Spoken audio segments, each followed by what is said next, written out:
안녕하세요. 저는 40대 여자입니다. 저는 어릴 때부터 안 해본 아르바이트가 없어요. 어릴 때 살았던 마을에 슈퍼가 하나 있었는데 주인 할머니가 종종 배달 심부름을 시키셨어요. 심부름하고 돌아오면 용돈하라며 한 푼씩 쥐어주신 게 제 최초의 아르바이트였던 것 같아요. 그 돈을 제 나름 열심히 모았는데 어느 날 집에 왔더니 엄마가 화가 잔뜩 난 얼굴로 저를 노려보고 계신 거예요. 너, 이 돈 다 어디서 났어? 훔쳤어? 엄마는 제가 모은 용돈을 훔친 것이라고 오해했고 그럴 만도 한 게 그 어린애가 돈 나올 데가 없잖아요. 제가 슈퍼할머니한테 받았다고 얘기를 했는데도 믿질 않고 그냥 가져가 버리더라고요. 며칠 뒤 엄마가 제가 좋아하는 계란 후라이를 2개나 부쳐주길래 웬일인가 했는데 슈퍼할머니가 그러시더라고요. 너희 엄마가 와서 너 돈 받아간 거 물어보길래 내가 다 얘기해줬어. 그 돈 얼른 달라고 해. 알겠지? 그러나 엄마는 계란 후라이 2개로 제가 열심히 모은 용돈을 퉁친 듯 했습니다. 제가 모은 돈은 돌아오지 않았고 그 돈은 우리 식구들이 먹을 계란 사는 데 쓰였다는 걸 나중에서야 깨달았습니다. 우리 집은 꽤 가난했어요. 식구들이 전부 한 방에서 잤는데 모든 방에 불을 떼기 아까우니까 한 방에만 불을 떼고 다 같이 잤던 거예요. 제가 초등학교를 졸업할 때까지만 해도 그랬고 중학교에 가고 사춘기가 시작된 후에야 안 쓰던 방이 제 차지가 됐어요. 어릴 때 열심히 모은 용돈을 뺏긴 뒤로는 저는 엄마도 찾을 수 없는 비밀 공간에 용돈을 모으기 시작했습니다. 솔직히 부모님께는 용돈을 받아본 기억이 없어요. 저는 슈퍼할머니가 살아계실 때까지는 종종 심부름을 도우며 용돈을 받았고 그 후로는 좀 더 크면서 본격적인 아르바이트의 길로 들어섰습니다. 시내에 있는 감자탕집이나 국수집에서 서빙도 하고요. 고등학교에 간 뒤로는 카페 아르바이트도 시작했어요. 수많은 아르바이트를 했지만 제가 가장 좋아한 아르바이트는 카페 아르바이트였습니다. 카페에서 일하며 커피 머신 다루는 법을 배우게 됐는데 그게 그렇게 재밌을 수가 없었어요. 카페에서 배운 걸 집에서 흉내라도 내보려고 하면 엄마는 매번 혼을 내셨습니다. 돈을 벌었으면 잘 간수를 해야지. 버는 족족 다 쓰면 어떡해? 다 안 썼어. 그리고 내 미래를 위해서 이 정도 투자도 못해? 대학도 안 갈 건데? 네가 대학에 안 가는 거야? 못 가는 거지? 돈이 남았으면 생활비로 좀 보태든가. 넌 우리 집 사정 뻔히 알면서 너만 생각하고 살아? 다른 친구들은 공부만 잘해도 칭찬받는 학창 시절에 저는 대학 가라는 말을 들어본 적이 없어요. 오히려 엄마는 제가 대학에 간다고 할까봐 걱정이셨죠. 그 정도면 다행이게요. 제가 아르바이트로 겨우 번 돈도 종종 생활비가 부족하다며 달라고 하셨습니다. 그러니 제가 커피에 대해 공부한다고 이것저것 사오면 잔소리부터 하셨던 겁니다. 그때는 그게 왜 그렇게 싫던지 지금 생각해보면 엄마도 오죽 쪼돌렸으면 딸이 학교 다니며 용돈벌이한 돈까지 손을 내밀었을까 싶어요. 그러나 그땐 용돈 한 푼 안 주면서 제 돈까지 생활비로 쓰려는 엄마가 싫었습니다. 그래서 전 20살이 되자마자 에라 모르겠다는 심정으로 독립을 선언했어요. 고시원에 방을 잡고 카페 일을 본격적으로 시작했고 정직원으로 일하다 보니 월급도 전보다 훨씬 많더라고요. 그렇게 2년 정도 일하다가 내 사업을 시작해야겠다 마음먹었습니다. 저는 어릴 때부터 일머리가 좀 있었던 것 같아요. 동네 슈퍼 일을 도우며 용돈을 벌 때부터 시키는 일을 허투루 하는 일이 없었습니다. 카페에서도 마찬가지였어요. 고등학교 때부터 일하던 카페에서 졸업 후 정직원이 됐는데 일을 잘해서 2년 차에 매니저가 됐어요. 그런데 카페 사장님이 급한 사정으로 가게를 처분하게 됐다고 하시더라고요. 미안하게 됐어. 대신 원하면 다른 지점 자리 내가 알아봐 줄게. 근데 조금만 더 기다려봐. 내가 듣자 하니까 본사에서 우리 지점을 사고 싶어하는 눈치더라고요. 본사에서 직접 관리하는 직영점으로 쓸까 하는 눈치던데 버티고 있다가 직영점 매니저 되면 더 좋잖아. 그 순간 번뜩 그런 생각이 들더라고요. 사장님, 아니면 제가 이 카페를 살 순 없을까요? 살 수 있지. 본사에 얘기하면 대출도 다 해줄걸? 정말로요? 제가 사대보험이 들어있는 정직원이었거든요. 은행 대출을 생각하고 말씀드린 건데 회사 자체 내에서도 대출이 된다고 하더라고요. 결국 저는 아르바이트를 하던 매장의 사장이 됐습니다. 원래도 매출이 나쁘지 않은 곳이었는데 제가 사장이 된 후로는 매출이 1.5배 더 올랐어요. 덕분에 우리 매장은 본사에서도 알아주는 우수 매장이 되었죠. 경제 상황이 안정적으로 변하자 저는 점차 카페에 자주 오는 한 손님에게 눈길이 가기 시작했습니다. 훤칠한 외모에 친절한 매너까지 갖춘 남자였는데 카페에 오면 늘 다양한 메뉴를 사가더라고요. 한 번은 서비스를 드리려고 했더니 손사래까지 치면서 그러는 겁니다. 사장님이 열심히 만드시는 건데 공짜로 가져가면 안 되죠. 어차피 영업시간 다 끝나가요. 오늘 안 먹으면 다 버려야 해요. 애들 가져다 주시면 되죠. 그 순간 머리를 망치로 한 대 얻어맞은 기분이었습니다. 애들이요? 아, 애들 없으신가요? 어머, 애들이라니요. 저 미혼이에요. 순간 그는 얼굴이 새빨개졌습니다. 아주 죄송합니다. 저는 이렇게 큰 매장 사장님이시라고 해서 당연히 결혼하신 줄 알았어요. 그냥 제가 나이 들어 보인 건 아니고요? 그럴 리가요. 절대 아닙니다. 어릴 때부터 고생해서 얼굴이 좀 들어 보이나 싶어 민망하더라고요. 어린 마음에 너무 정색했나 싶어 좀 미안했는데 그 뒤로 며칠간 그 손님이 안 보이더라고요. 너무 정색한 게 좀 미안하던 차 그 손님이 다시 카페에 왔습니다.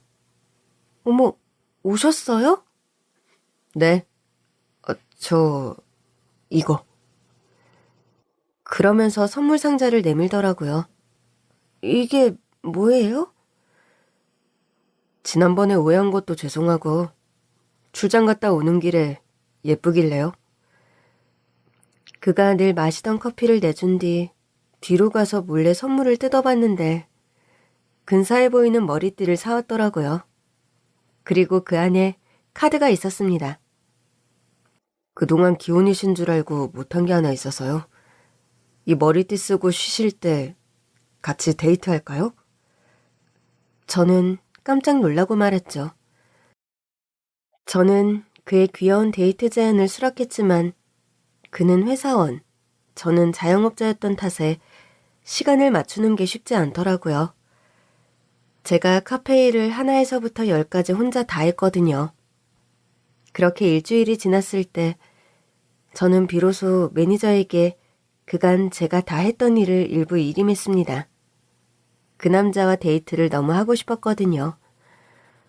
20대 초반에 카페 사장이 되긴 했지만 저도 연애하고 싶은 20대 여자였어요. 결국 주말 저녁에 그와 만났는데 처음엔 마음이 안 놓이더라고요. 제가 불쑥불쑥 멍하니 있으니까 그가 마지막 데이트 장소로 가자며 저를 이끌더라고요. 그가 말한 마지막 데이트 장소는 우리 카페였습니다. 내내 카페 생각했죠? 티났어요? 제가 카페를 비운 게 이번이 처음이라 그래요. 미안해요. 그 어린 나이에 카페 사장까지 될 정도였으면 얼마나 열심히 일했겠어요? 이해해요. 존경하고. 그래도 마지막 데이트 장소로 우리 카페는 좀 그렇잖아요. 오늘만 그렇게 해요. 오늘은 너무 신경 쓰이니까. 그의 배려 덕분에 저의 첫 데이트는 성공적으로 끝났습니다. 정신이 딴 데 가 있는 저에게 실망했을 수도 있다고 생각했는데 오히려 저를 더 배려해 주더라고요. 그 후 우리는 사귀기 시작했어요. 몇 년 사귀자 남자친구가 먼저 결혼 얘기를 꺼내더라고요. 그때 처음 알았습니다. 남자친구네 집안이 꽤 부자라는 것을요. 엄마한테 자기 얘기했는데 한번 보자고 하시네? 나는 자기 부모님께 먼저 인사드리고 우리 집에 갔으면 좋겠는데. 모든 걸 알고 인사를 가려니 좀 막막하더라고요. 사실 제가 우리 부모님 얘기를 한 적이 없었거든요. 사실 나는 자기가 이렇게 부잣집 아들인지 몰랐는데 우리 집이 많이 가난해. 자기 집이 가난하다고?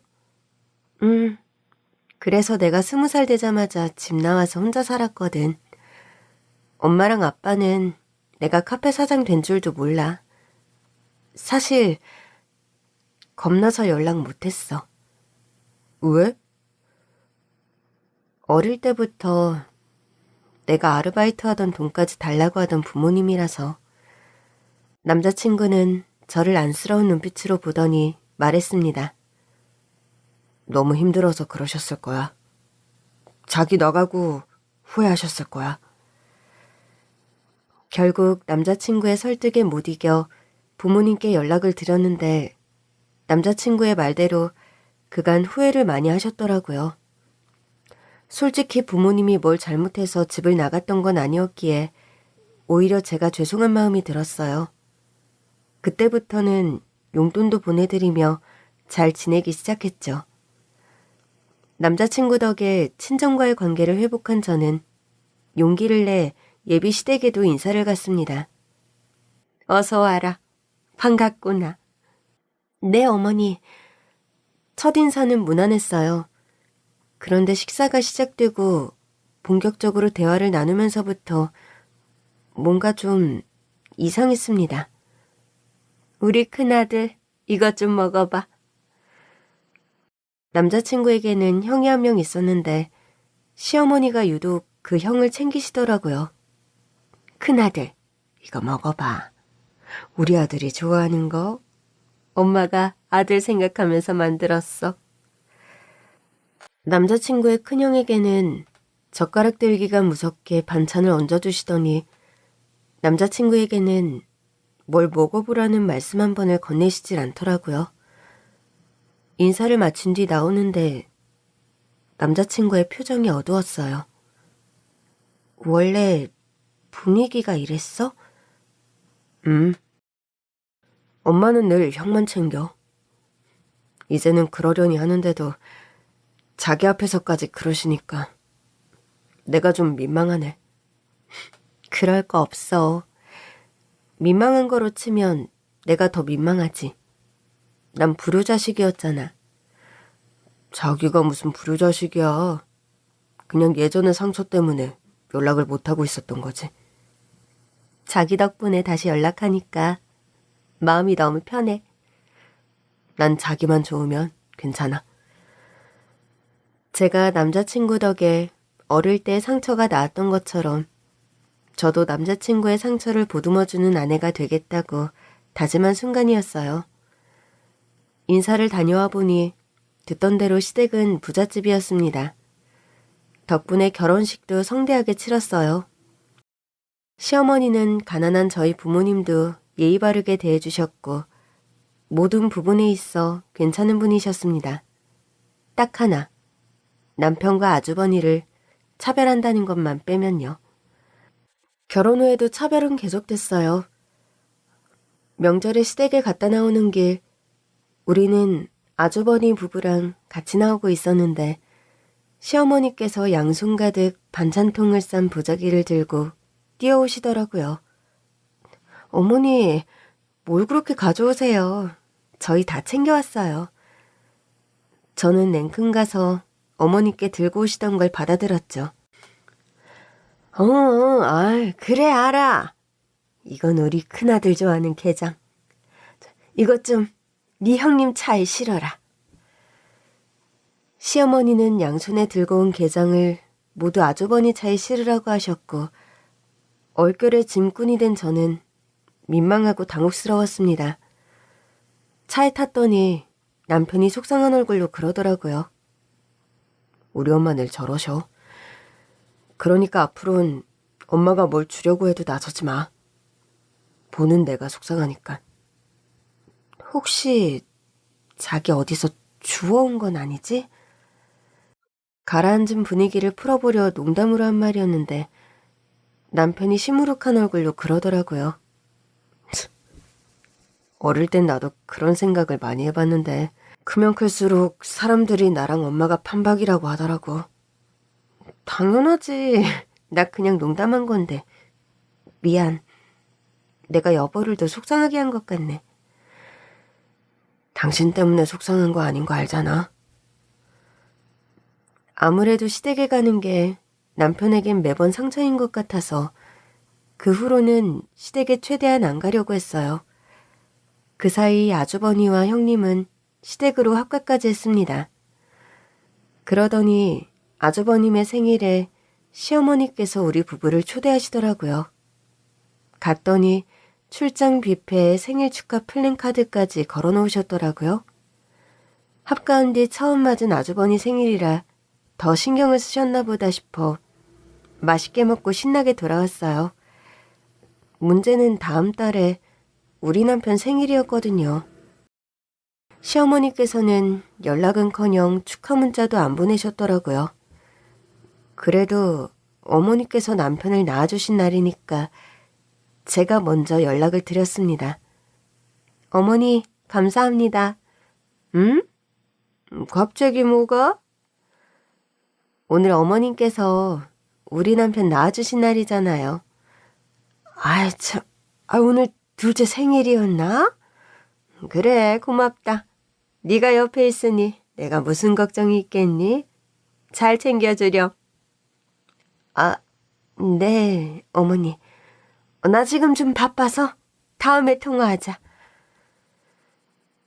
조금 뒤 시어머니께서 제 통장으로 10만 원을 보내주셨더라고요. 문자도 하나 도착해 있었습니다. 니들 둘이 뭐 사먹는데 보태 쓰라고 보냈다. 잘 보내렴. 그날 저녁 남편과 둘이 외식을 했어요. 어머니께서 자기 생일 때 맛있는 거 사주라고 용돈 주셨어. 그래? 내 생일을 기억하셨어? 솔직히 제가 먼저 연락을 드린 거였지만 모른 척 대답했습니다. 그럼 당연하지. 신기하네. 지금껏 내 생일은 챙겨주신 적이 없는데. 알고 보니 그때만 깜빡하신 게 아니라 남편이 자라온 내내 단 한 번도 생일을 챙겨주신 적이 없다고 하더라고요. 그럼 섭섭하지 않았어? 어릴 땐 울기도 많이 울었지. 때도 쓰고. 근데 아무리 해도 소용이 없더라고. 엄마는 매해 형 생일만 챙겨주셨어. 나중에는 그냥 그러려니 하게 되더라고. 그래도 조금 크면서는 친구들이 챙겨줬고 당신도 챙겨줬고 괜찮았어. 그러나 남편의 표정은 전혀 괜찮지 않아 보였고 아무리 생각해도 시어머니의 큰아들 편에는 좀 심한 수준인 것 같았죠. 그렇게 결혼한 지 1년이 막 지났을 때 남편이 사고로 세상을 떠났습니다. 그 누구도 예상하지 못한 죽음이었고 시어머니께서 그렇게 우시는 건 처음 봤어요. 장례식장에서 내리 울다가 졸도를 하실 정도였죠. 그러나 비통했던 저는 그런 시어머니가 안쓰럽지 않았어요. 우리 남편이 살아있을 때 좀 잘해주시지. 이제 와서 우는 게 무슨 소용인가 싶었거든요. 남편의 부고로 인해 슬픈 나날을 보내고 있었는데 시어머니께 전화를 받았어요. 사실 한동안 시댁에는 걸음을 안 하고 있었거든요. 네, 어머니. 내가 곧 죽는단다. 그게 무슨 말씀이세요? 얼마 안 남았대. 시어머니께서 암 말기 진단을 받으신 겁니다. 병원을 모시고 갔더니 이미 여러 장기에 암이 퍼져서 수술도 어렵다고 하더라고요. 어머니, 그동안 건강검진 안 받으셨어요? 둘째가 계속 받으라고는 했는데 그네가 딱 봐도 건강하다고 괜찮다고 해서. 그걸 아주버님이 어떻게 알아요? 근데 병원에는 어떻게 오신 거예요? 몸이 너무 안 좋아서 왔다가 알았어. 그날 시댁으로 모든 식구가 모였습니다. 엄마, 그럼 미리 상속 절차를 밟는 게 어때요? 네, 어머니. 어차피 동선에는 서방님도 돌아가셨으니까 똑같이 나누는 건 좀 아닌 것 같아요. 상속이라니 내가 무슨 재산이 있다고. 니들이 합가하면서 이 집 명의는 너희한테 넘겨줬잖아. 아빠 재산은요? 그게 지금껏 남아있겠어? 갑자기 상속 얘기를 꺼내는 형님네 부부도 황당했지만 시어머니는 오히려 태연하게 재산이 없다고 하시더라고요. 아무래도 이건 아닌 것 같아 제가 화제를 바꿨습니다. 어쨌든 어머니께서 아프신데 아주버니랑 형님이 같이 사셔서 다행이에요. 사실 아주버니 부부가 시댁으로 합가하면서 명의를 가져갔다는 건 처음 듣는 얘기였어요. 그래도 이렇게 되고 보니 잘 됐다 싶더라고요. 동서, 지금 우리한테 어머니 떠넘기겠다는 거야? 네? 무슨 그런 말씀을. 난 자신 없어. 이미 남편이랑 얘기했어. 요양병원으로 모시기로. 네? 아니, 사실 날도 얼마 안 남으셨는데. 뭐 그렇게 불쌍하면 동서가 모시던가. 며칠 후 아무래도 안 되겠다 싶어서 시댁으로 갔어요. 어머니 마음이라도 편하게 우리 집으로 모시고 와야겠다 싶었거든요. 그러나 남겨줄 유산이 없다고 하자 아주버니와 형님은 시한부 선고를 받은 시어머니를 내다 버렸고 저는 시내를 뒤져 찜질방에 있는 시어머니를 집으로 모셨습니다. 그날 밤 그간 한 번도 꿈에 나타나지 않았던 남편이 꿈에 나타났어요. 남편은 저를 보며 통곡하기 시작했습니다. 잠에서 깨어보니 아직 동도 트지 않은 새벽이었습니다. 그때부터 저도 모르게 눈물이 나기 시작했어요.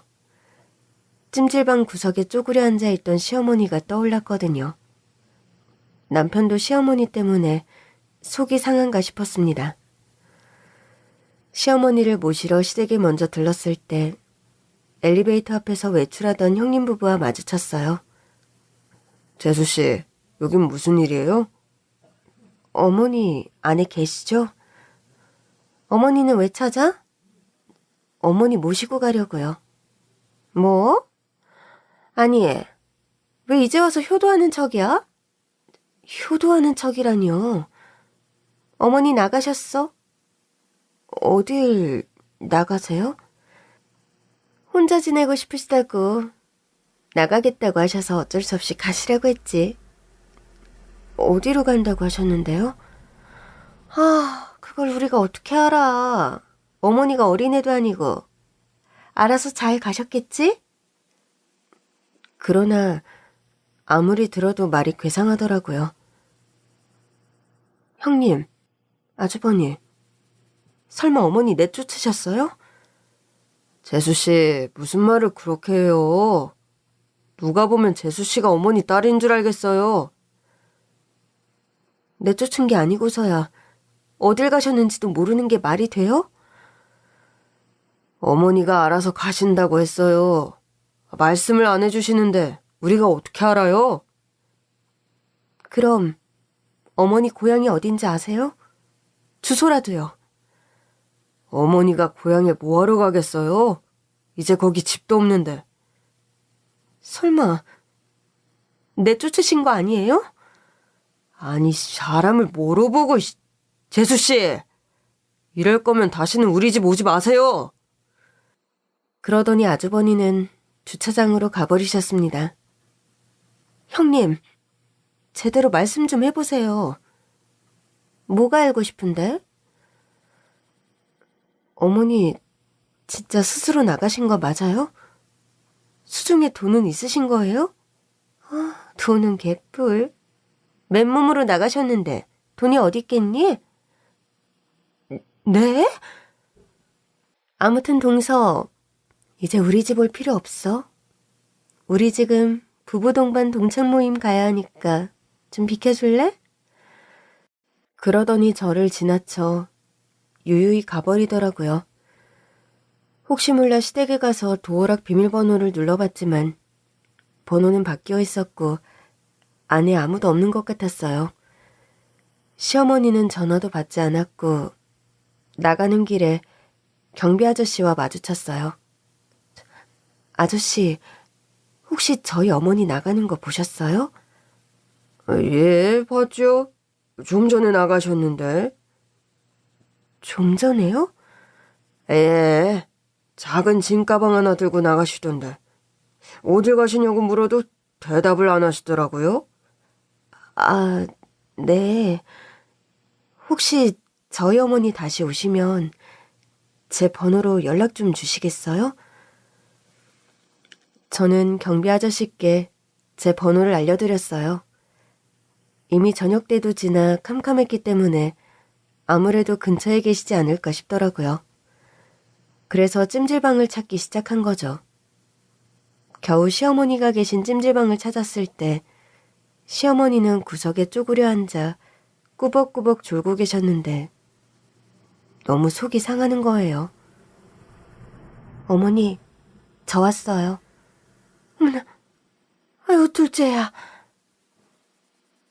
왜 여기 계세요? 큰애가 나가라고 해서. 아휴, 그럼 저한테 오셨어야죠. 전화기도 꺼놓고 왜 여기 계시는 건데요?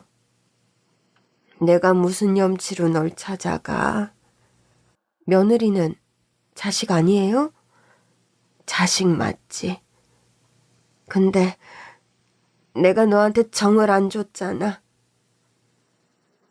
얼른 일어나세요. 식사는 하셨어요? 시어머니를 모시고 와서 바로 따뜻한 밥을 차려드렸어요. 오늘은 늦었으니까 있는 반찬으로 드릴게요. 내일부터는 장 봐서 건강식으로 챙겨드릴게요. 그럴 거 없어. 나 그냥 요양원 갈게. 그래도 돼. 오늘 대체 어떻게 된 거예요? 형님 말로는 어머니께서 혼자 계시고 싶다고 하셨다는데 아무래도 이상해서요. 혼자 계시고 싶으신 분이 갈 데도 없이 나오셨을 리가 없잖아요. 아니야. 내가 혼자 있고 싶다고 했어. 그래서 찜질방에 계셨다고요? 날 밝으면 다른 데로 가려고 했지. 어디로요? 어?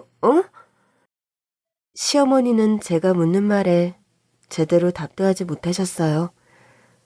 그 밤 남편이 꿈에 나타난 거죠.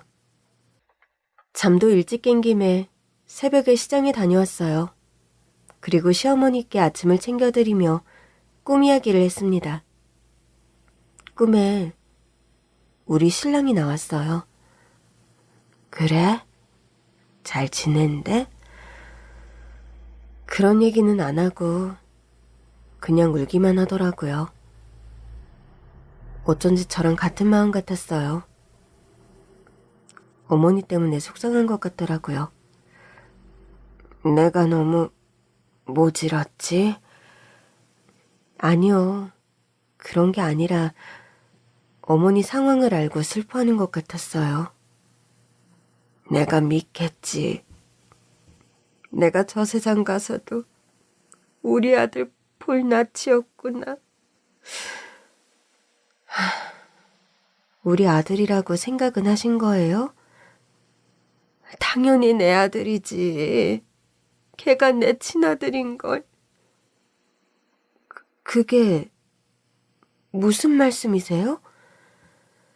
갑자기 시어머니께서 우리 남편만 콕 집어 친아들이라고 하시는 겁니다. 둘째는 내 친아들, 첫째는 전처아들. 네? 저 처음 들어요. 저희 남편도 알고 있었어요? 몰랐지. 뭐가 어떻게 된 거예요? 네 시아버님이 내가 다니던 회사 사장이었어. 부인도 있고 아들도 있던 젊은 사장이었는데 어느 날 상처했더라고. 장례식에 갔는데 어린 아들 하나 품에 안고 조문객을 받는 모습이 왜 그렇게 짠하던지 그때부터 마음이 시작된 것 같아. 결국 그 사람이랑 결혼해서 첫째를 키우게 됐지. 그러다 우리 아들이 생긴 거야. 그런데 막상 내 자식을 낳고 나니까 솔직히 내 자식이 너무 예쁘더라고. 이러다간 첫째한테 상처가 되겠다 싶어서 둘째한테 모질게 굴기 시작했어. 그래도 쟨 내 핏줄이니까 언젠가는 다 이해해 줄 거라고 생각한 거지. 전혀 몰랐어요.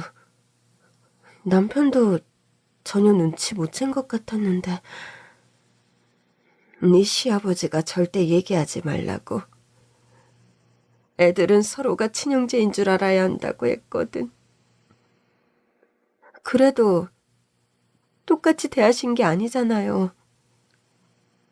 오히려 우리 남편한테는 더 차갑게 대하셨잖아요. 이유가 있었어. 뭔데요? 한 번은 내가 몸이 안 좋아서 큰애가 원하는 걸 안 들어준 날이 있었는데 남편이 불쑥 나한테 와서 그러는 거야. 큰애가 그러는데 엄마가 자기가 원하는 걸 안 해줬다더라. 혹시 당신 친아들이 아니어서 그러느냐 그러는데 가슴이 다 철렁하더라고. 그래서 뭐라고 하셨어요? 그게 무슨 소리냐고 했지. 그랬더니 지난번에 둘째한테는 똑같은 걸 해주지 않았냐고 묻는 거야. 그때부터였을 거야. 둘째한테 더 모질어진 게. 괜히 남편 눈치가 보여서 더 그랬어. 그래도 아버님 돌아가신 뒤에는 저희 남편한테도 똑같이 해주실 순 있었잖아요. 그러게나 말이다. 전처 자식 눈치를 왜 그렇게 봤는지. 네 시아버지가 나 보란 듯이 늘 지갑에 전처 사진을 꽂아놓고 살았어. 그게 평생 내 마음을 무겁게 했어. 내가 그 사람 자식한테 뭘 못해서 전처를 그리워하나 싶고. 설마요. 그러니까 말이다. 평생 그 사람 그늘에서 살다 보니 생각을 잘못한 거지. 그저 전처 자식에게 상처 안 줄 생각만 하느라 결국 내 자식한테만 상처만 주고 내 자식이 이렇게 빨리 갈 줄 누가 알았겠니? 네가 내 친자식이었다고 말해줄 시간이 있을 줄 알았지. 남편이 그 사실만 알았어도 덜 섭섭했을 것 같아요. 그러니까 말이다. 이제 솔직히 말씀해주세요. 어제 형님이랑 아주버니한테 쫓겨나신 거예요? 시어머니는 잠시 망설이더니 사실을 털어놓으셨습니다. 그래. 맞아. 시어머니께서 들려주신 이야기는 이랬습니다. 어머니, 저랑 남편은 오늘 부부동반 동창모인가요? 그래? 그래. 내 저녁은 걱정 마라. 알아서 챙겨 먹으마. 어머니, 뭐 그런 당연한 말씀을 굳이 하세요? 뭐? 아무리 살 날이 얼마 안 남으셨어도 밥은 스스로 챙겨 드실 수 있잖아요. 예. 그래도 그건 좀 심하지 않니? 내가 니들한테 이 집도 줬는데. 그래서 생색내시는 거예요? 친아들도 아닌데 집 줬다고? 너 그 얘기 어디서 들었니? 제 결혼식 오셨던 고모 할머니가 알려주셨어요. 어머니가 개모라고. 이거 네 신랑도 알아? 몰라요. 그 사람이 알아서 좋을 게 없잖아요. 그래, 잘했다. 절대 알리면 안 돼. 그래서 말인데요. 어머니, 계모한테 이 정도 했으면 우리도 최선을 다한 거 아니에요? 그게 무슨 소리니? 언제까지 우리 남편을 친아들로 착각하고 사실 거예요? 어머니 친아들은 먼저 가 있잖아요. 곧 가서 만날 테니 좋으시겠네요? 예, 너 지금 말이 너무 심하지 않니? 제 말은 어차피 떠나실 건데 뭐 굳이 이 집에 연연하시냐 이거죠. 어디서 가나 떠나는 건 마찬가지인데. 요양원이라도 들어가라는 거냐? 아니, 그것도 한두 푼 드는 것도 아니고. 어머니는 대체 그 많은 아버님 재산을 어떻게 관리하신 거예요? 이게 다 어머니께서 재산 관리를 제대로 못하셔서 벌어진 일이잖아요. 재산이라도 있었으면 요양원에 가시면 되는데. 니들이 해주면 되잖아. 내 아파트도 가졌으니까. 어머니, 말은 바로 해야죠. 이 아파트는 우리 남편 친아버지셨던 시아버지께서 주신 거고요. 어머니는 그동안 빌부터 살았던 거죠. 주인이 자기 몫을 찾은 건데 이걸로 생색내시겠다고요? 그래서 나더러 어쩌라는 거야? 요양원은 비싸다. 이 집에도 있지 말아라. 이거 아니야. 동선애가 있잖아요. 뭐? 막말로 친아들은 서방님이라면서요? 서방님 댁으로 가시는 게 맞죠? 내가 그 집에 어떻게 가? 너도 봤을 거 아니냐? 내가 둘째한테 어떻게 했는지. 내가 걔보다 첫째한테 잘하려고 얼마나 애를 썼는지. 그러니까 왜 그러셨어요? 저도 그 사실 모를 때까지는 어머니께서 그냥 우리 남편을 편애하시는 줄 알았는데 알고 보니 이상하대요. 생각해보니 답이 딱 하나더라고요. 어머니, 친아들 고생 안 시키려고 그러신 거죠? 이렇게 병들고 아프면 우리한테 빌붙으려고. 뭐야? 어머니 안 나가신다고 하면 저 말할 거예요? 뭘? 우리 남편이 친아들 아닌 거요. 너 대체 왜 이러니? 걔가 받을 충격은 생각도 안 해? 그러니까 어머니가 알아서 나가세요. 혼자 지내고 싶다고 남편한테 직접 말씀하시고요. 시어머니는 그 길로 작은 짐꾸러미 하나를 챙겨 집을 나오셨다고 했습니다. 그네한테 내가 친엄마가 아니라는 사실은 알릴 수 없었어. 네 형님은 내가 나가는데도 TV 보면서 낄낄대고 있더라. 정말 기가 차서. 너무 힘드셨겠어요. 서럽더라고. 이럴 줄 알았으면 집이라도 내가 갖고 있을 걸 싶고 그걸 달라고 할 때 주는 게 아니었는데 너희들한테도 미안하다. 저희는 집 욕심 없었어요. 그런 거로는 미안해하지 마세요. 저는 그냥 어머니께서 아주버니만 편애하시는 줄 알고 속상했던 거예요. 남편도 그랬고요. 미안하다. 내가 죄인이야. 그렇게 우리 아들 보내고 속이 썩어 문드러지는 것 같더니 갑자기 몸이 아프기 시작하더라고.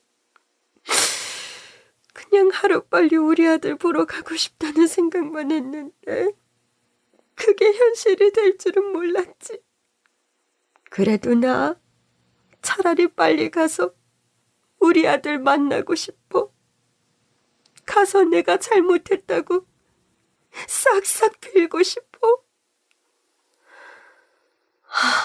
그런 마음 약한 소리 하지 마세요. 어머니가 그렇게 되길 바랐으면 우리 남편 꿈에서 저 찾아와서 울지도 않았을 거예요. 어머니가 건강하길 누구보다 바랐을 거고요. 미안해. 이런 꼴로 너희 집에 와서. 처음부터 오셨어야죠. 우리 그이가 얼마나 속이 상했으면 처음으로 제 꿈까지 찾아와서 울었겠어요. 내가 잘못했어. 니들 속상하게 한 거 벌 받은 것 같아. 어머니, 그런 말씀 마세요. 절대 아니에요. 예, 내일 나랑 어디 좀 가자. 어머니, 내일 병원 가시는 날이잖아요. 저도 알고 있어요. 아니, 병원 말고 꼭 가야 할 때가 있어. 다음날 시어머니는 병원에 가지 않겠다며 고집을 피우셨습니다. 어머니, 병원 갔다가 가면 되잖아요. 아니야, 지금 병원이 중요한 게 아니다. 어차피 못 고친다며. 못 고쳐도 치료를 받아야 덜 아프죠. 치료 잘 받으면서 건강하게 드시고 운동도 하시면 좋아질 수 있어요. 인명은 제천인 거잖아요.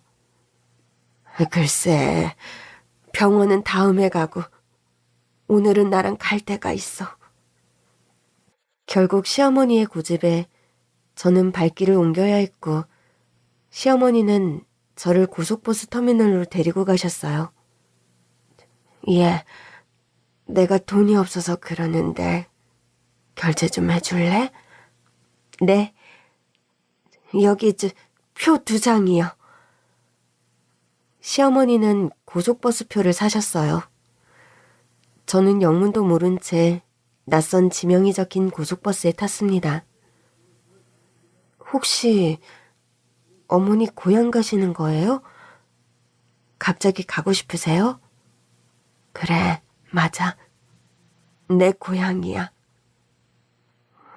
세상에, 그런 줄도 모르고. 진즉에 말씀하시지 그랬어요. 돌아가실 때가 되니 고향이 보고 싶으셨나 싶어 마음이 찡했어요. 그러나 도착한 땅은 아무것도 없는 휑한 들판이었습니다. 아, 이제 집은 없다고 들었는데 정말 그런가 봐요. 내 고향집은 저쪽. 시어머니께서 손가락 끝으로 다른 방향을 가리키시더라고요. 저쪽에 있었는데 지금은 없어. 오래전에 팔아서. 그럼 여기는요? 아무것도 없는데? 내가 네 시아버님한테 용돈 받을 때마다 모아서 산 땅이야. 그럼 어머니, 재산이 있으셨네요? 이건 아무도 모르는 내 재산. 혹시 몰라 갖고 있었는데 잘했다 싶구나. 이거 너 줄게. 어머니, 별건 아닌데 남편도 없는데 땅이라도 좀 갖고 있으면 마음이 낫지 않을까 싶어서. 형님께 말씀 안 드려도 될까요? 안 해도 돼. 걔 말대로 내가 내 자식한테 주는 재산이야. 걔는 먼저 갔으니 내가 가서 잘 데리고 있으마. 걘 네 걱정하고 있을 거야. 그러니까 받아. 아무 생각하지 말고. 결국 저는 시어머니께 땅을 상속받았고 3달 뒤 시어머니는 세상을 떠나셨어요. 시어머니가 본인 발로 나온 줄 아는 아주버니는 울면서 상주 노릇을 하셨고 형님도 우는 신용을 하고 있더라고요. 그러다 문상객들 사이에서 수군거리는 소리가 들렸죠. 저 상주가 이제 큰아들이지? 그렇겠지. 둘째는 먼저 갔으니까. 아는 사람은 알지 않아? 계모였던 거. 계모였다고? 난 처음 듣는데. 잘못 알고 있는 거 아니야? 저 엄마가 큰아들한테 얼마나 잘했는데. 지아버지 돌아가시고 저 큰아들이 그 회사 말아먹고 또 사업한다고 뜯어간 돈이 얼만데. 그런데도 자기 아들이라고 밖에는 일절 말도 안 했대? 계모 맞아. 저 엄마 돌아가신 사장님 회사 직원이었어. 어머, 아이 그럼 진짜 친자식처럼 키운 거네. 손에 끼고 다니던 카락지까지 다 팔아서 줬다던데? 처음 듣는 얘기였어요. 시아버지가 남긴 재산을 날려먹은 게 다름 아닌 아주버니였더라고요. 기가 찬 것도 잠시 형님이 저한테 오더니 그러는 겁니다. 동서, 우리 뒤통수 치면 안 된다? 네? 어머니 집 우리가 받은 거 우리 그 집 팔 거니까 딴 생각 말라고. 그 집은 왜 파시는데요? 사람 죽어나간 집이 뭐가 좋다고. 또 동서가 괜히 꼬투리 잡을까 봐. 제가 형님이랑 아주버니예요? 우리 뭐 어쨌다고. 우리 남편 평생 계모한테 엄마 대우해드린 거잖아. 물론 진실을 몰라서 그런 거겠지만. 안 놀라는 거 보니까 동서도 알고 있나 보네. 어머니 우리 남편 친엄마 아닌 거. 끝까지 비밀로 지키고 싶으면 동서도 입 꾹 다무는 게 좋을 거야. 어머니 뜻 알지? 어머니는 끝까지 남편이 진실을 모르길 바라신 거. 장례를 마치고 돌아와 어머니 물건을 정리하기 시작했어요. 어머니의 물건은 몇 개 되지 않았습니다. 그 와중에도 형님이 쫓아와서는 시어머니의 물건을 하나하나 확인해 보더라고요. 아, 평생을 부잣집 마나님으로 편하게 사셨으면서 짐꾸러지가 왜 이래? 혹시 동서가 돈 되는 건 미리 판 거 아니야? 저는 더 말도 섞기 싫어서 그냥 놔뒀어요. 그러다 시어머니께서 형님 댁을 나올 때 챙겨 나오신 가방 안에서 베네 저고리를 발견했어요. 아무래도 제 남편의 것인 듯 했습니다. 저는 그 베네 저고리를 끌어안고 하염없이 울었어요. 뭐야? 그거 베네 저고리 아니야? 그 안에 뭐가 있는 거야? 형님, 이제 그만 가세요. 거기 뭐가 있는지 봐야 가지. 자, 여기요. 뭐가 있긴 있어요. 우리 남편 베네 저고리지. 아, 난 또 뭐라고. 하여튼 궁상이셔. 어떻게 그 많은 시아버님 재산을 다 쓰신 거지? 듣자 하니 너무 화가 나더라고요. 그 재산 아주버니가 다 쓰셨다면서요? 형님 모르셨어요? 아니, 그걸 동서가 어떻게 알았어? 다 알고 계셨으면서 여태껏 모른 척 하신 거예요? 어머, 기가 차다. 어머니 진짜 너무하시네. 절대 누구한테도 말 안 한다고 하시더니 그새 동서한테 다 일러바치신 거야? 당장 나가라고요. 남편의 시어머니까지 잃고 눈에 뵈는 게 없던 때였어요. 형님을 보낸 뒤 저는 베넷저고리를 안고 생각했습니다. 부디 그곳에선 친엄마의 사랑을 듬뿍 받으라고요. 그때 낯선 번호로 전화가 오더라고요. 여보세요? 토지 수용권으로 연락드렸습니다. 시어머니께서 저에게 상속해 주신 땅이 수용되어 토지 보상금이 나온다는 얘기였어요. 아, 네. 그럼 제가 뭘 어떻게 해야 하죠? 보상 금액은 안 궁금하세요? 아, 그 땅이 시골 구석에 있는 땅이라서. 30억 원 정도로 추정됩니다. 예? 저는 생각지도 못한 토지 보상금을 받았고 이후 저만의 카페 브랜드를 만들어 운영하기 시작했어요. 그렇게 수년이 흐른 어느 날 형님이 제 회사 본사로 찾아오셨더라고요. 형님, 무슨 일이세요? 동서 사업이 이렇게 성공했단 말이야? 그러면서 연락 한 번을 안 해? 형님도 안 하셨잖아요. 나야 뭐 할 일이 딱히 없기도 했고. 무슨 일이신데요? 제가 곧 미팅이 있어서요. 많이 바쁘구나? 그럼 용건만 간단히 할게. 그래도 형제지간에 오해가 있는 건데 어려울 땐 서로 도와야 하지 않을까? 그게 무슨 말씀이세요? 진짜 우리 소식 몰랐다고? 제가 어떻게 알아요? 관심을 안 두고 살았는데.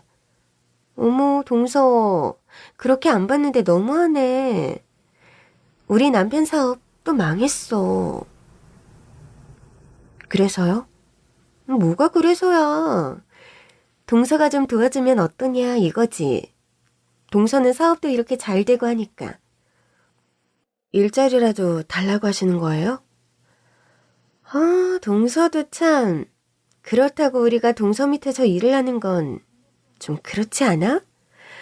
체인점을 하나 내주거나 하면 또 모를까. 그것도 제 밑에서 일하는 건 마찬가지일 텐데요. 그래도 뭐 우리 맘대로 운영할 수 있으니까. 맘대로 운영 못하세요. 우리는 운영 지침이 따로 있거든요. 그러니까 하나 내주면 안 돼?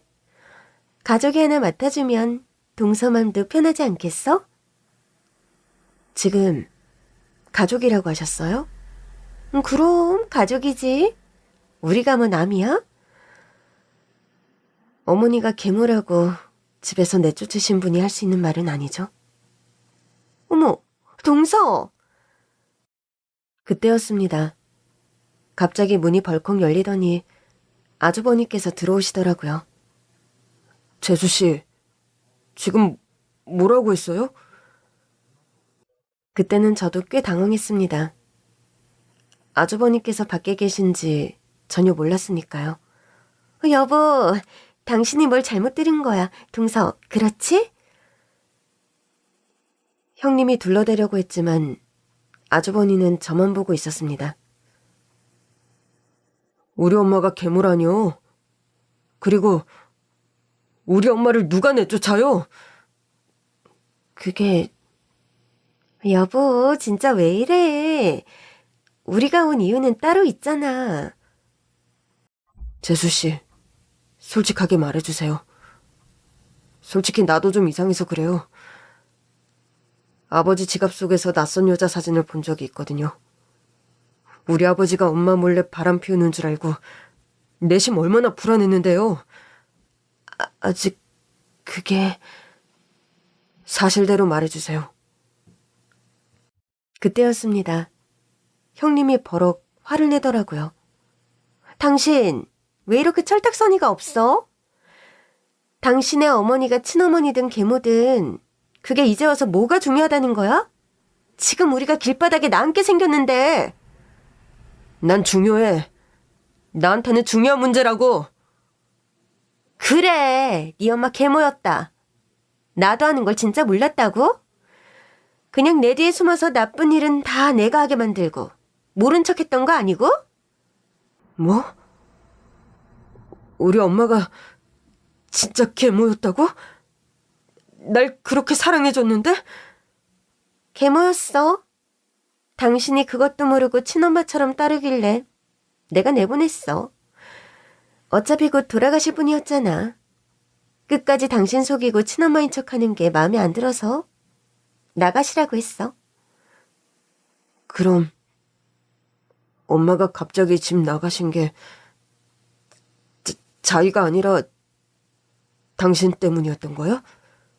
그래. 당신도 사실 알았으면 내보내고 싶었을걸?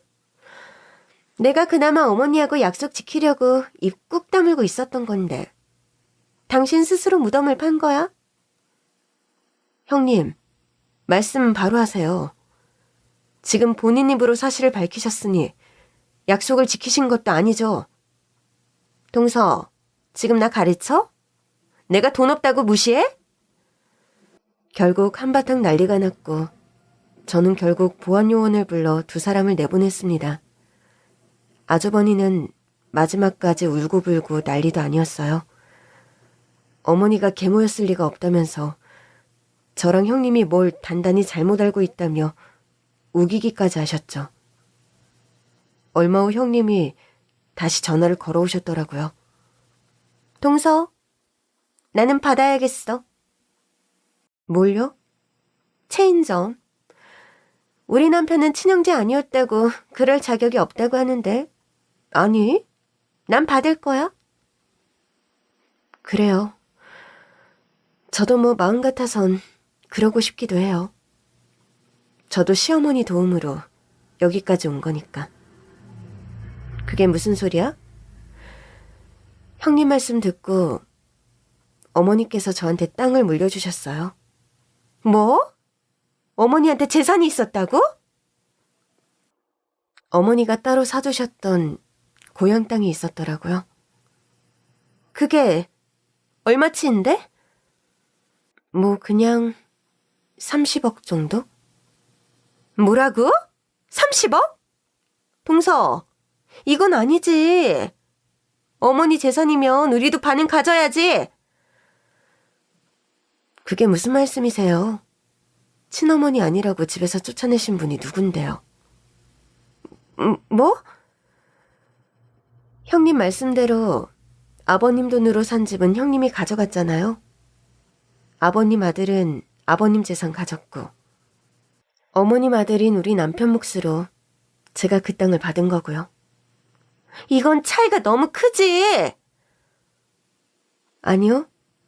제가 그동안 조사해보니 아주버니가 사업하면서 가져간 아버님 몫의 재산이 30억은 훌쩍 넘던데요? 그건 지금 없잖아. 형님 덕에 그 땅이 제 몫이 됐네요. 형님만 가만히 계셨어도 어머니는 아주버니도 자기 아들로 생각해서 나눠주셨을 텐데. 동서, 이건 아니지. 그 땅 어머니 돌아가시고 토지 수용이 되면서 보상금이 나왔어요. 덕분에 저는 운영하던 카페 체인점 접고 제 카페 만든 거고요. 하지만 그 돈이 형님 댁에 갔다면 벌써 사라지고 없었겠죠? 그러니까 이제 그만 남의 떡에 그만 눈독 들이시고 살 방법은 알아서 찾으세요. 제가 단호하게 나오자 형님은 애원하기 시작했습니다. 동서, 뭐 피가 섞여야 형제야?